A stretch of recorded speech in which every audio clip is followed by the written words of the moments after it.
Familiar face. Vlad, you ended up top 64 Yes. euros with Memento. Feats with Memento, yeah. Okay, is there anything you want to say before you go to the list? I would just like to shout out everybody who has helped me with the list, between Jesse, the entirety of WAF, Herman for... Okay. So me and Herman Hansen had an agreement that we're just going to play our fun little decks at Euros. He played Ritual Beast, I played Memento, and we both topped, which was really fun. Unfortunately, we couldn't have gone further, but you know, it is what it is. You gotta get lucky, and then we just were unlucky. So it's all good. Okay. Yeah, let's see. Right. So starting off, the big boss guy. You should only ever really be playing one of this. You ideally don't want to draw it, but there is times where it comes in useful just to draw a Memento name, because if you draw cards like Bone Party, it's like still fine. Like, and you just need like an amount of names.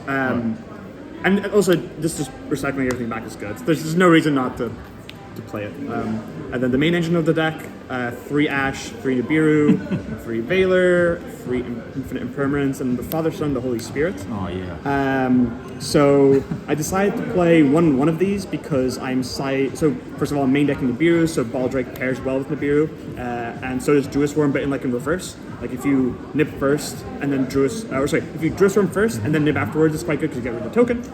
Whereas Baldrake is much better if you nib first and then you Baldrake afterwards. These are very good for this weekend, especially since that they're level 6s. They also synergize very well with the Fiendsmith cards because you kind of have to play them right now.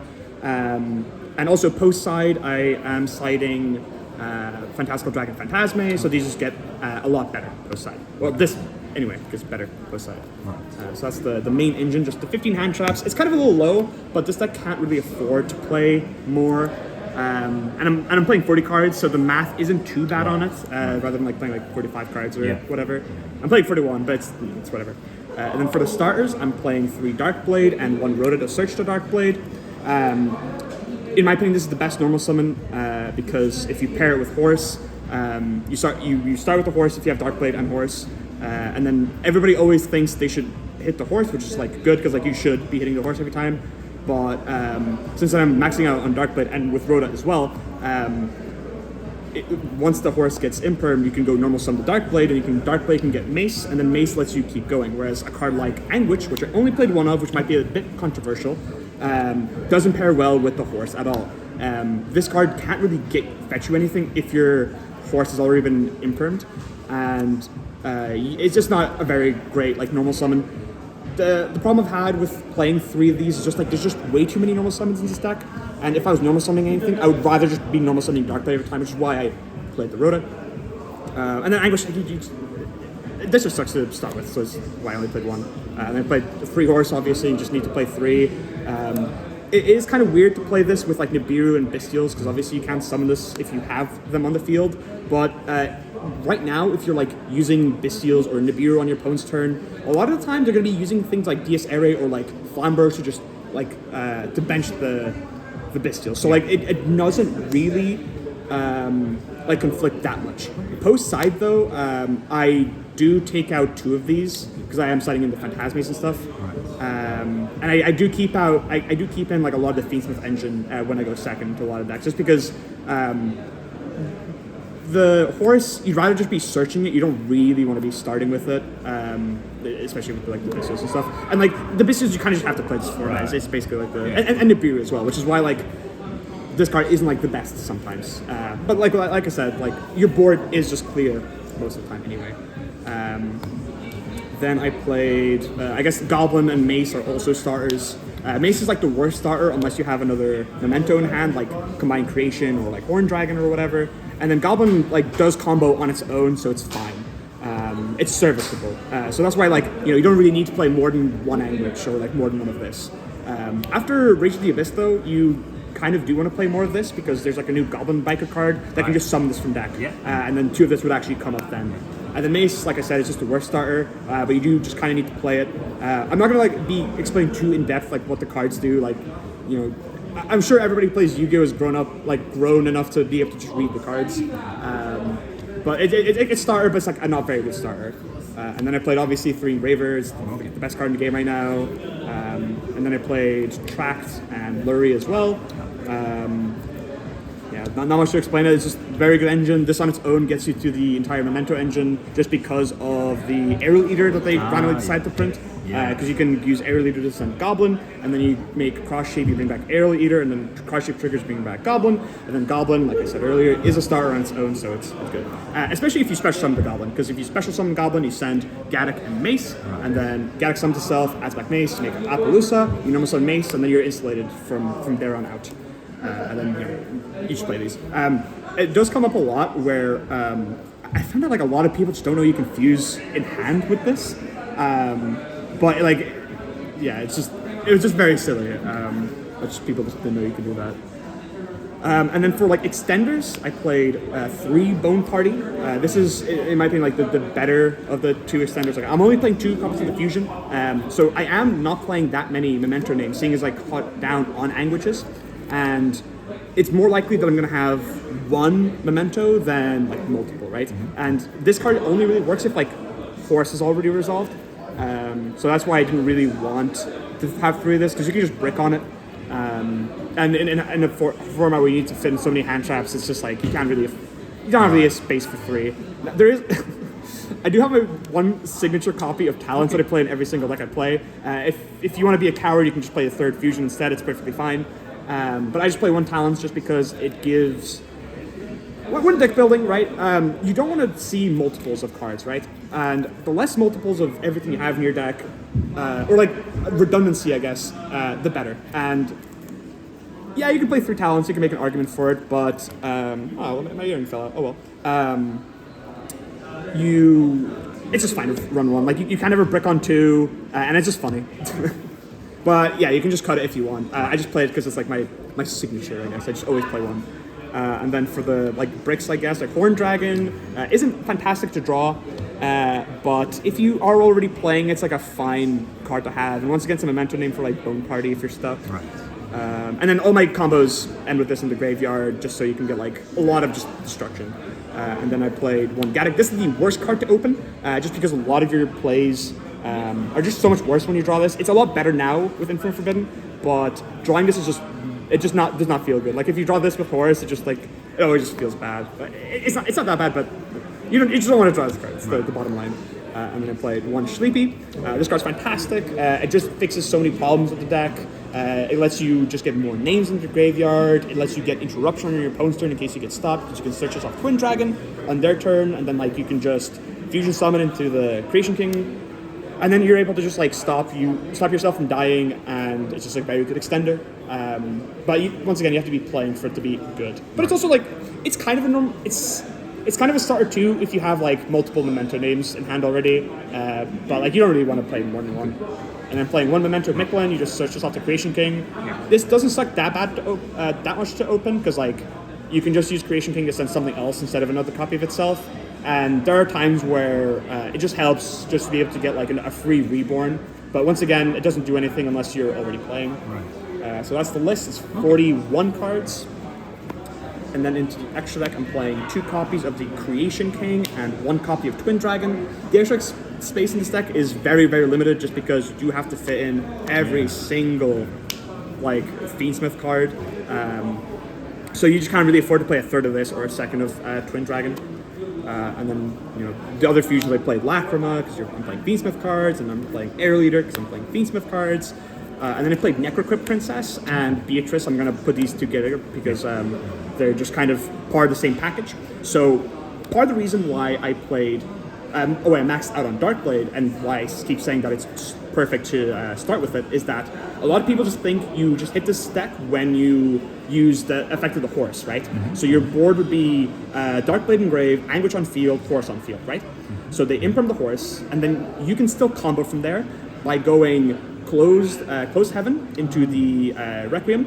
Then you go Requiem to summon Engraver from deck. You go Requiem to equip to the Engraver. You make the Necrocrypt, and then you use the Engraver's graveyard effect, put back the Requiem or whatever, and then you make Beatrice. And then Beatrice sends Memento Fusion from deck to grave, and then you banish the Fusion, pop the Beatrice, you add another copy of Fusion, and then you can go Active Fusion, shuffle the 3 back, and you've already played through 1 hand trap without having to really do anything. And that caught a lot of people off guard. And I think not a lot of people know that you should just be hitting Darkblade if they summon it.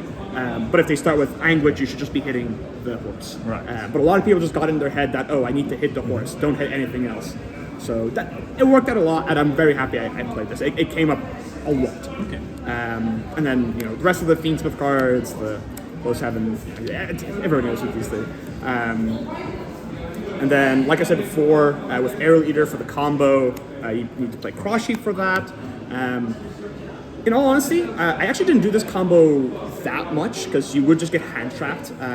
But it does come up where you do the if you are uninterrupted, instead of making Appaloosa with this, you make Herald the Orange Mirage Lights with this and like Horse or Sheep. And in every one of my end boards, this is a vital piece, just because with the Fiendsmith cards, they're all like Fiends, right? So you can link both of them off, like you can link off Sequence and the Engraver into Mirage Lights, and then use Engraver, bring yourself back, overlay with Lacrima to make Caesar. Right. So like my end board is basically just these two and the big guy, with like Bone Party set and like a bunch of the like this Engrave, Horn Dragon Engrave, and like a Bone Party set with the Field Spell. This is part of pretty much every single end board, and it's kind of why this deck is so strong. Just because you're insulated from Spell and Trap Interruption with this. You destroy Tempai just by having this on the field, and you destroy Tempai as well, and other stun decks just by having this, because this can just destroy all back row they have. And also Horn Dragon just destroys Floodgates. So like this deck just has like a very good matchup into like a wide field. Like it doesn't lose the decks like Runic Storm or Tempai. Like it just has a good matchup against those decks, like just naturally. And then the last two cards, SP and Appaloosa. Good cards. I don't think I actually made Appaloosa all that much. Really? Okay. Now that I think about it, because like the Appaloosa in this deck is just Caesar. Mm-hmm. So like I think you can actually think about maybe not playing Appaloosa entirely, but if you're that brave, feel free.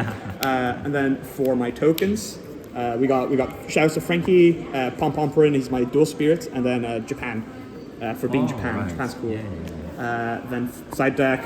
Okay, look, don't judge me.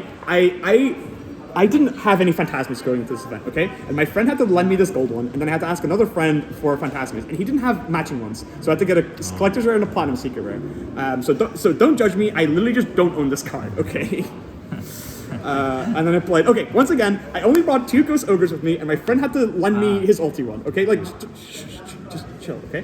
And then 3 Cosmics for like Runic Stun and like Tempai and stuff, because I just didn't really have anything good going, like more cards going first against that deck, because you need to take out Nibiru and the Bestials against Tempai, and I just needed 3 more cards against decks like that, like Stun, right?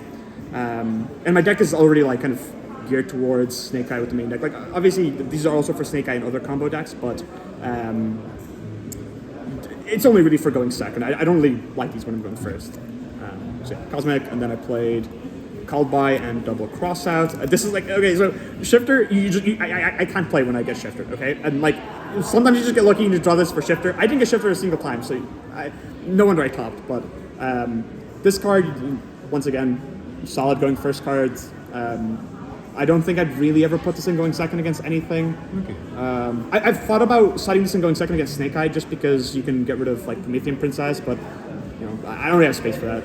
And then 3 trap cards, 1 anti-spell, 1 Tikaboo, and Fractal Dance. If you've noticed, I'm not playing the other trap card entirely, the Cranium Burst. I think that card is bad. That card is do bad. That card doesn't do anything unless you've resolved your full combo, and your full combo is already like it's like 8 interruptions or something. You don't need 5 more, okay? And like since I'm also not playing IP, the Cranium Burst, like protecting the like things by battle, like doesn't really come up that much. And this just essentially just does the same thing because you can just like destroy cards. And this is much better against decks like any back row based deck, like Runic Stun, Tenpai. Like this card's fantastic against Tenpai because if they go like Hydra Search Field Spell and they go like activate Field Spell, try to use the effect, you can chain Fractal Dance, destroy the Field Spell, and then destroy the Hydra because it destroys sequentially. It destroys one card and then destroys another card. So it just completely gets around Sang and Summoning. And its graveyard effect like sometimes comes up. It didn't come up this event, but sometimes like if you're in a weird situation where you have combined creation and literally nothing else, and you manage to get this into the graveyard, you can just ram creation, combine creation to something. Use fracture dance to make all their monsters there's 1,000 attack, and then it's like you're playing Dino, I guess. That literally never happens, by the way. Like it's just like yeah. If you're ever doing that, like PM me, like because you're just lying. But yeah, that was my deck. Maybe like if you one card combo or the more generic board you're working towards to. So with just Darkblade, you go Darkblade into the Anguish, and then you can go Anguish effect to get the horse. Let's flip around. You use the effect of the horse, destroying itself, and you dump sheep, mace, and goblin. Then you use the effect of Witch to bring back mace, destroying itself. Use the effect of mace. Oh, so if this combo changes depending on what your hand is. It's not like it can be linear, but it can also it can change up depending on what you're thinking about. If you want to play around Bestials, it's like not a very good thing to do, but this is the standard combo. Right. So then you bring back mace, you use the effect of mace, you get fusion. You use the effect you activate fusion, you put back Darkblade, mace, and the horse into the deck.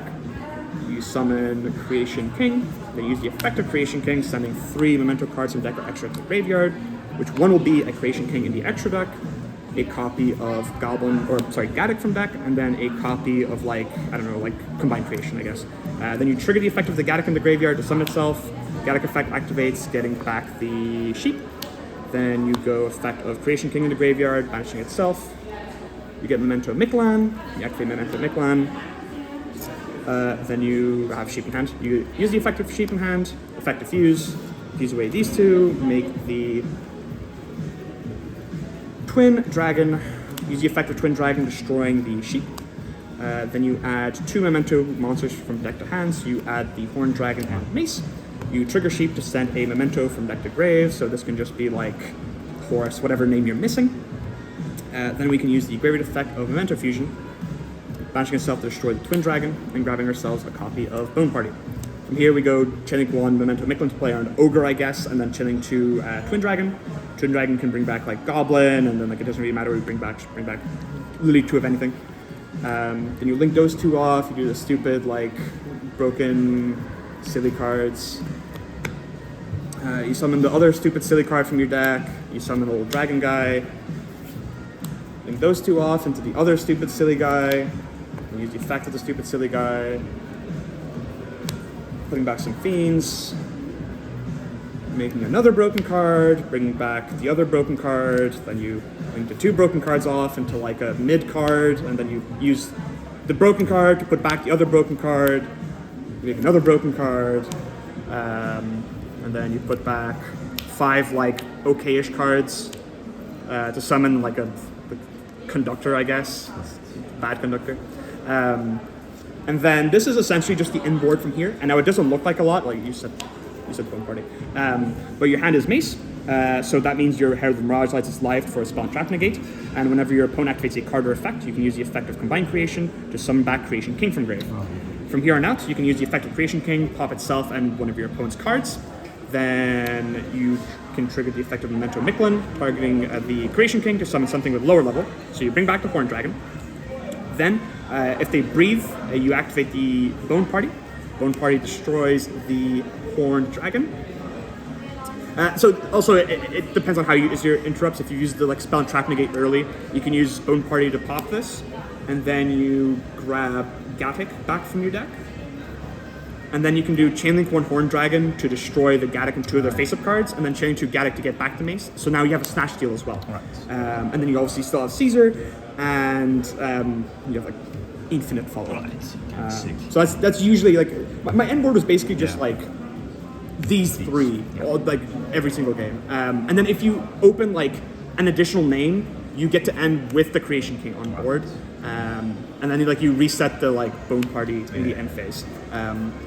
Earlier on the turn, when you send a name off of Sleepy, post side you just send the trap card and you just reset that, and it's the exact same thing. So as you notice, we have an Anguish here. So the send off Sleepy doesn't actually matter that much, whereas post side it just means that you can just end on both of these. So that's even more interruption. So yeah, that's basically what that's it. Any last words? Shoutouts to Messi.